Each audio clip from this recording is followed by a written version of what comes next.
Alors bonjour et bienvenue pour cette nouvelle vidéo. Donc ici on va travailler sur comment équilibrer une équation chimique. Pour ceux qui n'ont pas encore acquis le fait de savoir ce qu'est une équation chimique, un réactif, un produit, etc., etc., je vous invite à revoir la vidéo que j'ai postée la semaine dernière à ce sujet. Pour ceux qui ont acquis la notion, on peut aller un petit peu plus loin parce que là au niveau de la complexité, on va augmenter d'un cran. Je vais faire juste un bref rappel sur la combustion du carbone donc qu'on a vu la semaine dernière. Je rappelle que la combustion du carbone, c'est du carbone qui va réagir avec du dioxygène de l'air pour former du dioxyde de carbone. D'accord? Donc ici du côté gauche de la flèche, on va voir les réactifs, donc le carbone et le dioxygène. Et à gauche de la flèche, ici on va voir les produits, donc ici le dioxyde de carbone. Donc ça c'est ce qui se passe au cours d'une réaction chimique de combustion du carbone. Concernant la conservation des atomes de chaque côté, on va revoir ça ensemble. Si je regarde le nombre d'atomes du côté des réactifs, je vais avoir un atome de carbone et deux atomes d'oxygène. Et du côté des produits, je vais avoir un atome de carbone et deux atomes d'oxygène également.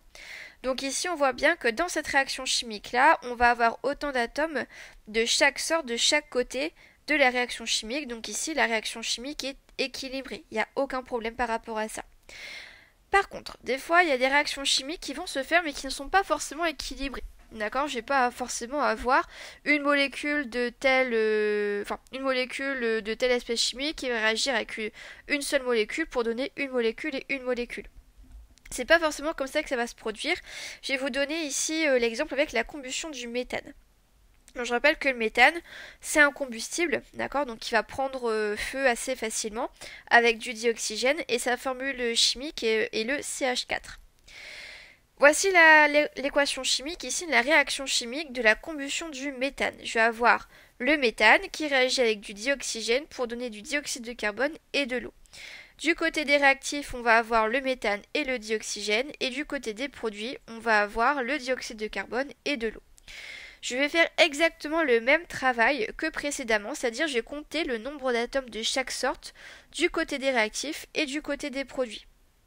Si je regarde le nombre d'atomes du côté des réactifs, je vais avoir un atome de carbone, deux atomes d'oxygène et quatre atomes d'hydrogène. Donc ça c'est du côté des réactifs. Du côté des produits, je vais avoir un atome de carbone, trois atomes d'oxygène, puisque j'ai deux atomes d'oxygène dans le dioxyde de carbone et un seul oxygène dans la molécule d'eau, et je vais avoir deux atomes d'hydrogène. Donc là, quand on compare les deux, on voit que dans cette équation chimique, le nombre d'atomes de chaque côté n'est pas conservé. C'est-à-dire, bon, j'ai le même nombre d'atomes de carbone, ça y a pas de problème. Par contre, j'ai deux atomes d'oxygène du côté des réactifs et trois oxygènes du côté des produits. Ça va pas. C'est pas possible que ça se passe comme ça, puisqu'on a vu dans la vidéo précédente que je dois avoir le même nombre d'atomes de chaque côté, puisqu'en fait une réaction chimique c'est tout simplement un réarrangement des atomes déjà présents pour former d'autres molécules. Donc là tout bonnement ça fonctionne pas du tout. Donc l'équation chimique ici présente n'est pas équilibrée. Pour essayer de vous expliquer ça le plus simplement possible, j'ai utilisé en fait les modèles moléculaires, donc des dessins pour montrer comment on peut équilibrer une équation chimique. Je reprends l'équation chimique de base, CH4 plus O2 donne CO2 plus H2O. On sait que la molécule de méthane va avoir cette représentation-ci. Donc je rappelle que noir c'est le carbone et blanc c'est l'hydrogène. Ensuite le dioxygène va avoir cette représentation-ci, où le rouge ça représente en fait du coup l'oxygène. Ensuite le CO2 aura cette représentation. Et la molécule d'eau, la représentation qui vient d'apparaître. Comme on l'a dit tout à l'heure, la réaction chimique telle qu'elle est présentement, ça va pas puisque j'ai pas autant d'atomes d'oxygène d'un côté que de l'autre et j'ai pas autant d'atomes d'hydrogène d'un côté que de l'autre. Au niveau des couleurs, on le voit visuellement, ça se voit. Donc comment on va faire pour justement pallier à ce problème-là? Ce qu'on fait, c'est que vous savez que par exemple dans un bocal, j'ai pas qu'une seule molécule de dioxygène, j'en ai des milliers, des milliards, d'accord? Donc ce qui va se passer, c'est que pour que cette réaction puisse fonctionner, eh bien j'ai une autre molécule de dioxygène qui va venir faire un petit peu aussi le boulot de la réaction chimique, d'accord? Et si on regarde bien, du coup je vais avoir deux molécules de dioxygène qui vont avoir lieu dans la réaction chimique. Et grâce à cette deuxième molécule de dioxygène qui va venir, eh bien j'ai une deuxième molécule d'eau qui va pouvoir se faire. D'accord? Donc voilà par rapport à ça.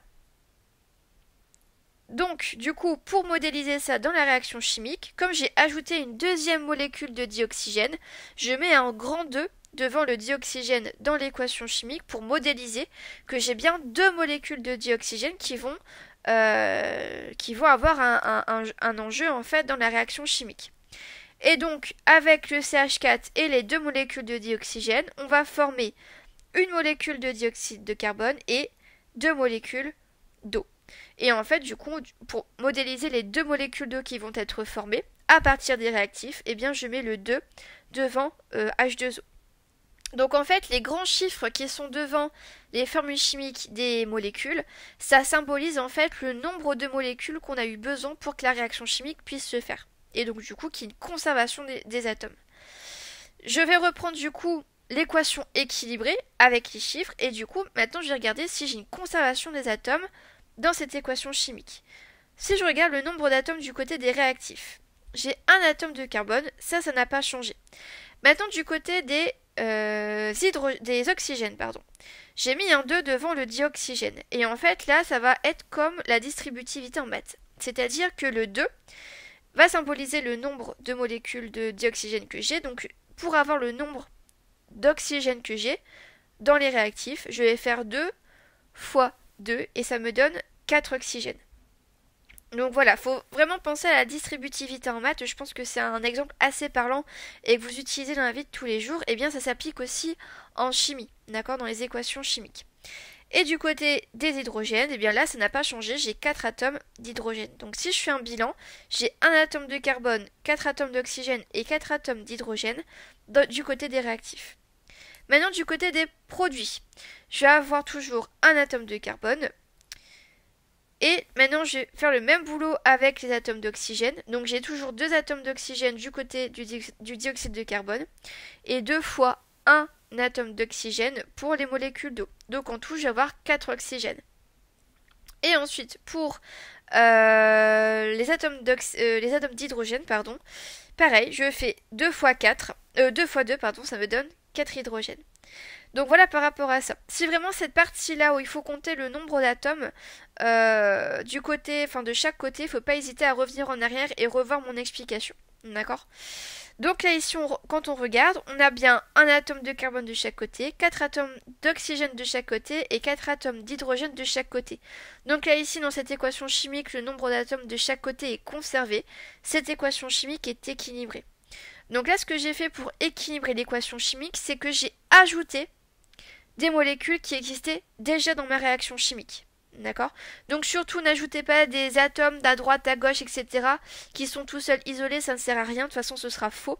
Il faut vraiment que pour équilibrer votre équation chimique, vous rajoutiez des molécules qui existent déjà dans votre équation chimique. C'est ce que j'ai fait avec le dioxygène, j'en ai rajouté en fait. Donc, chose vraiment importante à noter par rapport à ça, pour équilibrer une équation chimique, il faut ajouter des réactifs ou des produits déjà existants pour équilibrer le nombre des atomes lors de la réaction chimique. Donc ça, c'est vraiment le truc le plus important quand on équilibre une équation chimique. Et dernière petite chose qui, du coup, donne du sens un peu à tout ce que j'ai expliqué. C'est pas moi qui le dis, c'est Antoine Laurent de Lavoisier. Il a expliqué, quand il a fait tous ses travaux en chimie, que rien ne se perd, rien ne se crée et tout se transforme. Donc ça, c'est vraiment bien ce qui existe dans une réaction chimique, c'est que vous n'avez pas de perte d'atomes au cours d'une réaction chimique, c'est juste un réarrangement des atomes. Donc surtout quand il n'y a pas de conservation des atomes au cours d'une réaction chimique, c'est qu'elle n'est pas équilibrée qu'il faut et que ce sera à vous de l'équilibrer en fait. Donc voilà, n'hésitez pas à revoir la vidéo aussi, il y a des choses qui vous ont semblé un petit peu floues, limite à refaire quelques passages, faut vraiment pas hésiter parce que c'est pas une notion qui est évidente. Donc voilà, n'hésitez pas à la revoir ou même à voir d'autres choses sur internet qui peuvent vous aider à comprendre.